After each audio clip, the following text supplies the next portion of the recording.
South Korea naghahanap ng 100 Filipino caregivers sa pamamagitan ng government-to-government hiring na pangungunahan ng DMW or ng Department of Migrant Workers. Basta kayo ay 24 hanggang 38 years old at meron kayong TESDA NC2 Caregiver Certificate, ay pasok na pasok kayo dito.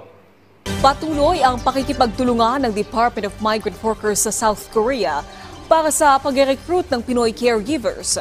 Ayon sa ahensya, nasa 100 Pinoy caregivers ang kukunin ng South Korea sa ilalim ng Employment Permit System.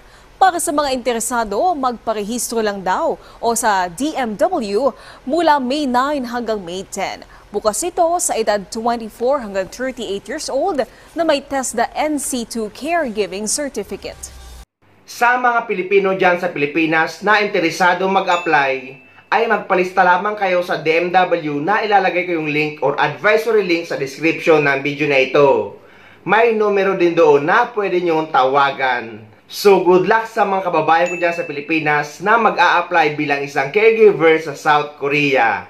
Bisitahin nyo lang ang description ng video na ito or pinned comment dahil nandun ang mga instructions kung ano ang gagawin nyo. At kagaya nga ng sabi ko, ay pwede kayong tumawag sa kanila na ilalagay ko yung numero sa description ng video na ito. Kaya guys, napakahalaga talaga ngayon na habang nagtatrabaho ka sa Pilipinas, kapag may extra oras ka ay mag-aral kayo sa TESDA, lalo na dyan sa Pilipinas, ay libre lang din naman. Dahil talagang magagamit ang mga skills sa TESDA dito sa ibang bansa. So ayun guys, sana may nakuha kayong idea at sana nakatulong ang video na ito sa inyo.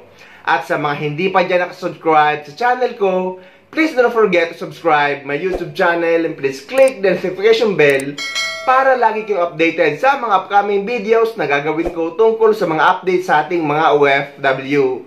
Mula dito sa Dubai, maraming salamat. See you next time.